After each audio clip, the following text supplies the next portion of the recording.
Flight boss, bitch.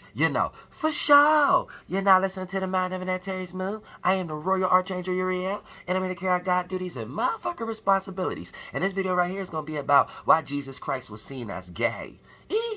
Now, this is going to help out my apologists out there when they're utilizing apologetics and being theologians and preachers. And it's going to be able to help out atheists.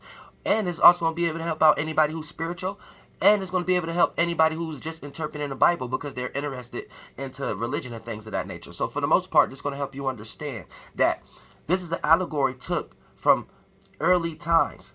An allegory, right? Now, when we start to talk about Greek terminology, right, they like to utilize a lot of Jewish mysticism. So we're getting into operative and speculative, right? Where the Greeks was utilizing a lot of operative energy to build on what they have learned from a speculative point of view, where we have the ability to speculate on things of that nature, on why, that key word, why you are receiving certain circumstances or visions, right? So check this out, right? Now, when we get into Greek terminology, right, we get into alpha and beth or beta. Now, we know the way that they're correlating this information, we know in nature, alpha is masculine and beth is feminine, right?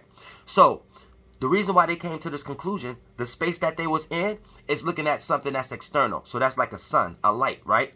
And the sun was it was masculine in nature, right? So when we see the sun going to a dark space, right? That was the betha, the sun going in, alpha, aka the light or the house of God or something like that. You see what I'm saying? Because that would be the light, the Father, or whatever that they was calling God or whatever like that, right? And then when they go into a space, they was calling that the house. So that becomes the house of God or the house of bread or something or whatever that they was calling it, or the day of our Lord. You see what I'm saying? So it's basically this understanding that in Astro Theology, right, when the sun goes into a different space, aka a different house, it brightened up that darkness. And anytime a light go into a dark space, it put light in that space. And if we're talking about Jewish mysticism, this is how they're calculating our seasons and things of that nature. So this is how we're saying, okay, the star going into this day, this Betha, is receiving, right? Masculine sun, feminine, which you can't see. So when the sun be received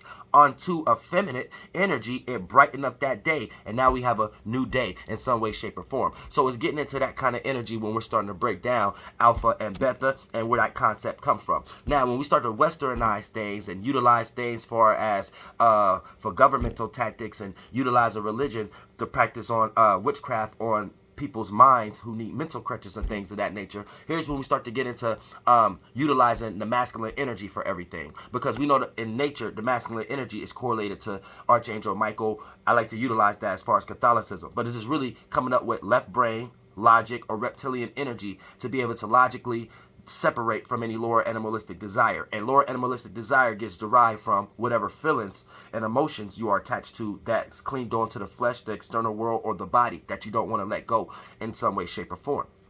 Right?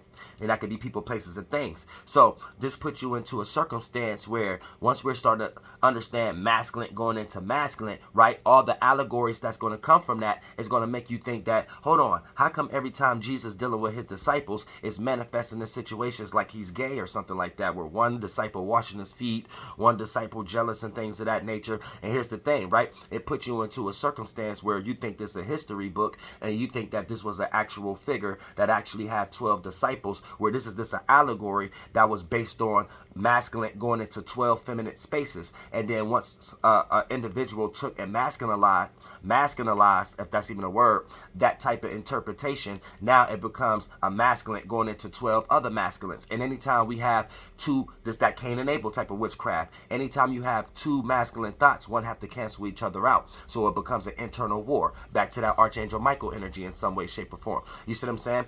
So you always supposed to have a thought and a feeling. Anytime you have two thoughts and you lack feelings, that's you going to war with yourself. That's you being dry with other individuals. That's like me and you, right? Me and you are trying to do the same thing. We're not trying to play a position. We're not trying to play a role. We're not trying to act out in teamwork and things of that nature. It's leading into competitive energy. So that means me and you want the same position in some way, shape, or form. So one have to cancel each other out. So that leads into versus.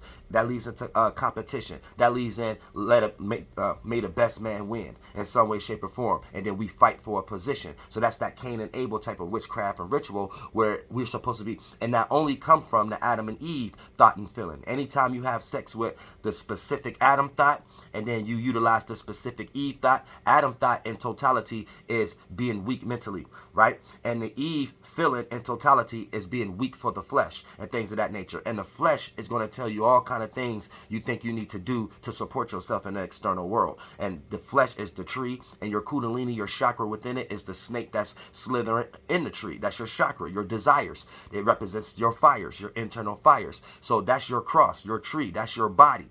That is representing. And the snake represents your desires. So your desires talk to you and things of that nature. Now, you may get emotionally attached to one of these desires that have been manifested from the external world via person, place, or thing. So that's when you start to tap into the Eve terminology when we're talking about Jewish mysticism, the way you're supposed to look at it. Not like this is a history book. Otherwise, you won't even understand how to use this for your life every day. You'll just use every day to read a book and not even learn anything out of it. And you start to get into apologetics, aka a 21st century demon.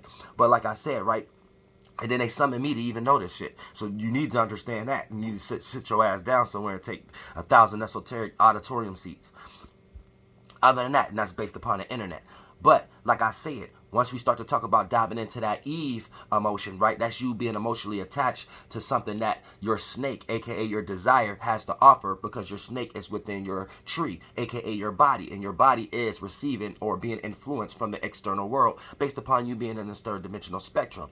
Now, Adam is a weak thought, aka when you start to justify how that feeling may be right in some way, shape, or form. So that's when you actually bite the fruit within you, and then that leads into a Cain and Abel thought, aka now that's too masculine. One has to cancel each other out, because now you're trying to fight over a desire because you don't want to let that desire go that had got manifested from the feeling. So you're utilizing a whole bunch of left brain, frontal lobe, reptilian logic and intellect on how to come up with this idea and this idea, how to support this feeling and emotion that you got attached to by the snake in the tree, your desires in your body, your Eve. So for the most part, now Adam and Eve had sex with that kind of terminology, and now you had a Cain and Abel. Now you got two masculines that's clashing for the sake of that motherfucking desire that turned into a light or a Lucifer or something that you're going to sacrifice for, or something you're going to put a bird on an altar and cook for everybody at the barbecue, however the fuck you think you're going to do, and justify why you like to celebrate holidays because you like to be a 21st century demon.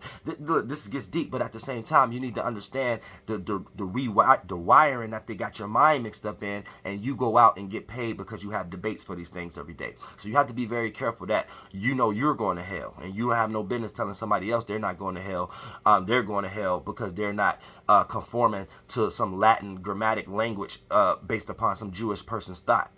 Okay, so keep that in mind. But when we're starting to talk about the circumstances of why Jesus is seen as gay, is because they have westernized and bastardized and masculinized, if that's even a word, energy that came to the conclusion of masculine and feminine. And then when they made it all masculine, the allegories that they made from it in nature can be talked about in no kind of way, because if you're looking at it like a history book and male and female as men and women, then for the most part you're going to have no other kind of way but to explain is Jesus gay or not. And then if you're a theologian, 21st century demon utilizing apologetics, you're going to have to come up with certain terminologies on, oh, it didn't mean that, it didn't mean that, it meant this. So you're diving back into speculative, right? Speculating. So that's basically what astrology is. You're going to have to pick one. Is you going to believe in NASA and astronomy, and these things don't mean anything, and it's just based upon the travel and where they at and things of that nature, aka operative, how we can build bridges and pillars and waterfronts from these concepts?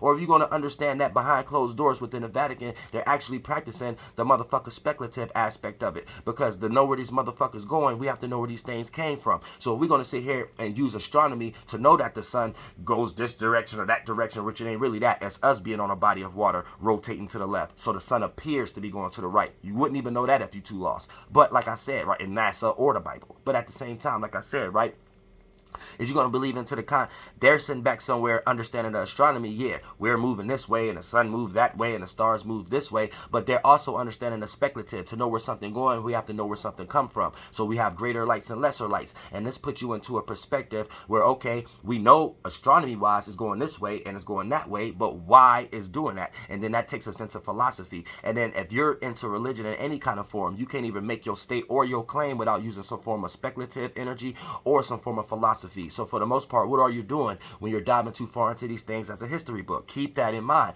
You're never going to have the right interpretation being in that kind of concept, and you're going to die going to hell. But at the same time, this is why you're trying to defend something that's not even meant to be interpreted that way. And this is why Jesus may be perceived as gay. I told you, Jesus back in the day as Jewish mysticism was utilized as the solar plexus, right? So this is your individuality. So we all have Jesus inside of us. We all have a form of individuality. We all have a solar plexus. We all have a sun sign. So this is how you appear to be to others. Now you could be wise. You can ascend it to a Jupiter aspect, aka you can ascend it. And ascend back in the day in Jewish mysticism was a concept of Christ. Christ, another term for ascension, something rising. You see what I'm saying? Rising to an area you can't see it anymore. So that would be Mars, Aries, spring season, turning into the sun, dying, summer, Leo season, and then transforming Jupiter, exalting into a higher place, Zeus, Jupiter, fall season, and things of that nature. Sagittarius. So this will be the Father, Son, and the Holy Ghost into their masculine aspect of trying to put these things. But at the same time, this is what you need to understand. When you're not thinking clearly about the allegory that they got you in, you won't be able to understand what they mean behind whatever that you're reading, and then you're going to be conveying something that you may not truly understand. For the most part, Jesus rising from the dead and things of that nature, like I said, it's your solar plexus. So when your flesh die, your mentality, your solar plexus rise from this flesh. And when they say 500 people witnessed it or something, or things of that nature, I told you in the Bible, men and women are not male and female. The same way you're not going around talking about male and female. Is that a bug a real man or a woman, or is that animal a real man or woman? Male or female was created by men and women, and men and women was created by God. So your spirit is God. Men and women is your mentality. You got masculine and feminine. Adam and Eve, two pillars, two sides, external, internal, and then that made the figure of the organs, aka male and female. And if you're not understanding how the Bible is made in that kind of structure, you're going to be lost into the sauce. You see what I'm saying? So you might need to go read the Mishnah, then you might need to go read the Tanakh, then you might need to go read the different aspects of and then the Quran, then come back to the Holy Bible, and then you'll start to understand that, okay, the Holy Bible is the speculative of talking about our mentality aspect of it. Then you'll look at the Mishnah and be like, oh, it's talking about our neurology and the physicality of it in our body and our blood cells and our organs and things of that nature. Then you'll get into the Quran. You'll be like, oh, okay, this is the Messiah's telling us where we may get things wrong in the actual Bible. That's why the Quran came after. It's the prophets actually explaining where we might look at things like a history book, and it's really not. It's really based upon metaphysics and us coming from a spiritual nature and what Jesus actually was and things of that nature, which is another prophet. Then you want to get into the other things of that nature, which is, well, I think the Tanakh, that ain't nothing but the Pentateuch, or the 5 books of the Bible and things of that nature, which is what Leviticus, Numbers, Genesis, you know what I'm saying, Deuteronomy, and whatever the fuck. But like I said, it doesn't even matter. It's just like, you know, that, and that's just talking about, it's wrote by Moses. Moses is an ocean, body of water, and the beginnings of our body of water that sparked from the eastern continents to even start to evolve all the way to the Antarctica. Antarctica give us our understanding of how to go more out in our perimeter based upon this chakra, Earth, Tiamat, Gaia, whatever the fuck you want to call it, heart chakra that we're on. For the most part, our very birth stages and things of that nature was very on the eastern continent. So we get into the Mediterranean Sea, the Himalayan seas, and all these different seas and rivers that help us separate where different land gets derived out of the water, and then different creatures that come and get derived out of the water become land creatures. And due to motherfucking creation, mutation, evolution, we got what we got today as far as organs and creatures that can walk the land and the higher density level of water, which is air. You see what I'm saying? But for the most part, here's the thing. This whole Bible is teaching you these aspects in the 4 corners and the holy rivers, aka I told you, stars of water. Now, when we're getting into the aspect of understanding why they looked at certain things like this, like I said, right? Every time the light go masculine, an external version that we can see, go into something that we can't see, darkness, it brings a new day, brings a new season, brings a new water cycle in some way, shape, or form. So that's like creation. That's like sex. That's like masculine and feminine going within each other. So the whole Bible is stretched out into that type of magnitude. And then it let you know when you have certain masculine and feminine thoughts come together. Sometimes once these things create two feminine thoughts, daughters of the sea and daughters of men, and sometimes these things create two masculine thoughts and things of that nature. And then one thing, these have to cancel each other out, like Cain and Abel. And it's giving you an interpretation of how to handle your own descendants within you, your many thoughts that take you away from your father and your mother.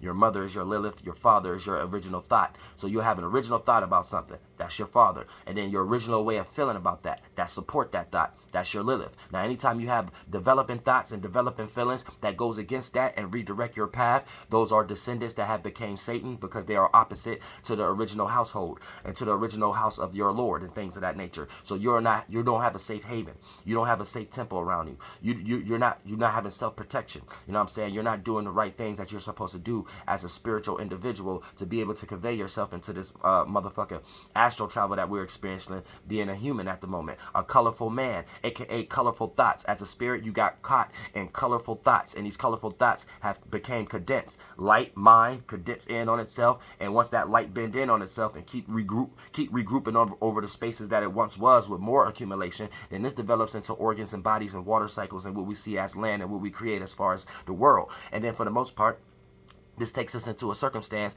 where that's the daughters of men, your body, the daughter of your mentality, daughter receiving your mentality, aka your men and your men and women. And for the most part, you as a spirit is supposed to take responsibility for these things. Otherwise, that's why our lives may be going through turmoil. So this is why Jesus is seen as gay, because for the most part, you're looking at it like a history book, and it's just based upon an allegory of masculine going into feminine.